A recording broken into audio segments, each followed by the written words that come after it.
اللهم آمين. ربنا ظلمنا أنفسنا وإن لم تغفر لنا وترحمنا لنكونن من الخاسرين. আল্লাহর নবী কি মোনাজাত করতেন? কখনো তিনি মোনাজাত করতেন না, সম্মিলিত মোনাজাত করতেন না, সাহাবীদেরকে নিয়ে একসাথে আমিন আমিন বলতেন না। তিনি যে দোয়া পাঠ করতেন ওই দোয়া পড়া সুন্নাত, যেহেতু তিনি মোনাজাত করে নাই অতএব মোনাজাত সম্মিলিত না করার নাম হলো সুন্নাত। আল্লাহর নবী যেটা করেছেন ওটা করা সুন্নাত, যেটা করেনি ওটা না করা সুন্নাত। অতএব আপনাদেরকে অনুরোধ করছি, ইবাদতের নামে, ধর্মের নামে নতুন কিছু আবিষ্কার করবেন না। দিন কমপ্লিট, দিন পরিপূর্ণ, বাড়ানোর সুযোগ নেই, কমানোর সুযোগ নেই। এর মধ্যে নতুন কিছু তৈরি করবা না। কেন? প্রত্যেক নতুন কিছু দিনের নামে আবিষ্কার করা, এটা হলো ভ্রষ্টতা, এটা হলো দলালা, এটা হলো গোমরাহি। তোমরা যদি দিনের মধ্যে নতুন কিছু আবিষ্কার করো, এতই যখন আবিষ্কার করার দরকার তাহলে একটা বদনা আবিষ্কার করেন। একজন এক মডেলের বানিয়েছে, আপনি আরেক মডেলের বানান, আরো সহজ করে দেই।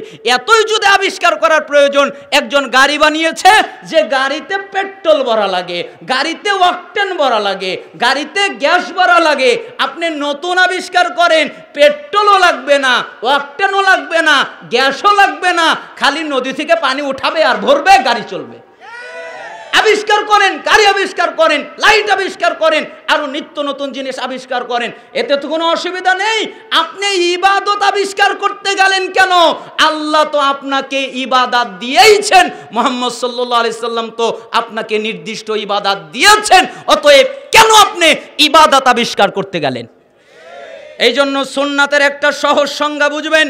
মুহাম্মদ সাল্লাল্লাহু আলাইহি ওয়াসাল্লাম ইবাদত মনে করে যেটা করতেন ওটা সুন্নাত, আর মুহাম্মদ সাল্লাল্লাহু আলাইহি সাল্লাম যেটা করতেন না, যেটা না করতেন ওটাও সুন্নাত। যেটা করতেন ওটা করা সুন্নাত, যেটা না করতেন ওটা না করা সুন্নাত। আপনাকে বোঝাই, ফরজ সালাতের পরে মোনাজাত নিয়ে মারামারি লাগে না? আপনাদের বগুড়াই তো লাগে, কত কিছু হয় ফরজ সালাতের পরে সম্মিলিত মোনাজাত নিয়ে। আপনাদেরকে একটু শুধুমাত্র বোঝানোর জন্য কথা বলছি। আচ্ছা বলেন তো, ফরজ সালাতের পরে আল্লাহর নবী দোয়া দিয়েছে না দেয় নাই? দেয় নাই? যে ফরজ সালাত যখন শেষ হবে তখন তোমরা বলবে আল্লাহু আকবার, তোমরা বলবে আস্তাগফিরুল্লাহ আস্তাগফিরুল্লাহ আস্তাগফিরুল্লাহ 3 বার, তোমরা বলবে আল্লাহুম্মা আনতাস সালাম ওয়া মিনকাস সালাম তাবারাকতা ইয়া যাল জালালি ওয়াল ইকরাম, তোমরা লা ইলাহা ইল্লাল্লাহ মর্মে ওই দোয়াটা পাঠ করবে, তোমরা আয়াতুল কুরসি পাঠ করবে, তাহলে জান্নাতে যাবে। মাঝখানে বাধা হলো মৃত্যু। তোমরা সূরা ইখলাস, ফালাক, নাস 3 বার ফজর আর মাগরিবে আর বাকি ওয়াক্তে 1 বার করে পাঠ করবে, তাহলে সমস্ত বিপদ থেকে আল্লাহ বাঁচাবে।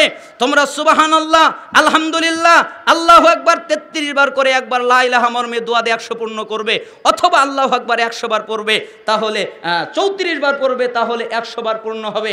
33 বার সুবহানাল্লাহ, 33 বার আলহামদুলিল্লাহ, 34 বার আল্লাহু আকবার বলে 100 বার পূর্ণ করবে, তাহলে তোমার গুনাহ যদি সমুদ্রের ফেনার মতো হয় তবু আল্লাহ ক্ষমা করে দিবেন।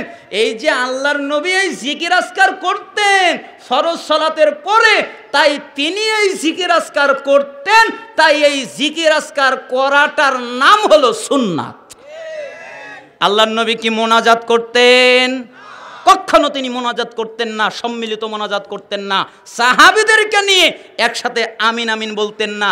তিনি যে দোয়া পাঠ করতেন ওই দোয়া পড়া সুন্নাত, যেহেতু তিনি মোনাজাত করে নাই অতএব মোনাজাত সম্মিলিত না করার নাম হলো সুন্নাত। আল্লাহর নবী যেটা করেছেন ওটা করা সুন্নাত, যেটা করেনি ওটা না করা সুন্নাত।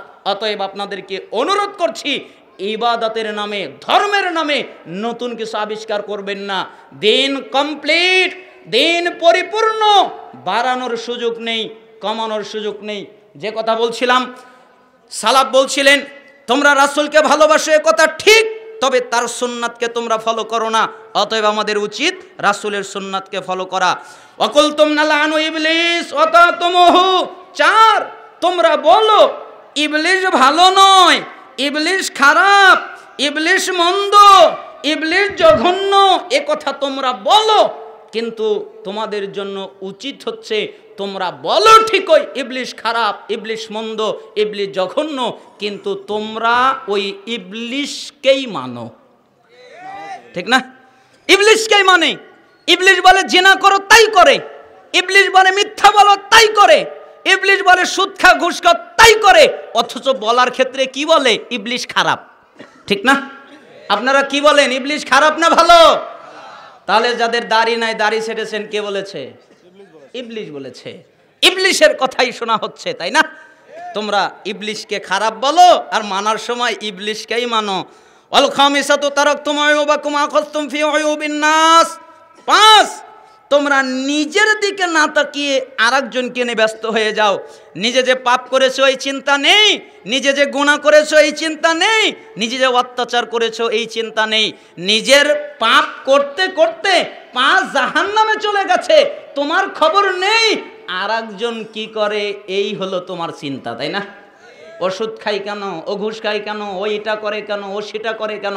আচ্ছা বলেন তো, একটা লোক সুদ খায়, একটা লোক ঘুষ খায়, একটা লোক জিনা করে, একটা লোক ব্যভিচার করে, একটা লোক নিষাদার দ্রব্য পান করে, একটা লোক শিরিক করে, একটা লোক আরো মারাত্মক মারাত্মক পাপ করে, অনেক পাপ করেছে, কিন্তু মানুষের সাথে জড়িত কোনো পাপ নেই, সে আল্লাহর সাথে জড়িত সব পাপ করেছে। এরপরে 60 বছর বয়স হয়ে গেছে, সে বুঝতে পেরেছে। এরপরে সালাত আদায় করে আল্লাহকে বলছে, আল্লাহ আমি বুঝতে পারিনি, তুমি আমাকে মাফ করে দাও, তুমি আমাকে ক্ষমা করে দাও। বলেন আল্লাহ মাফ করবে না করবে না?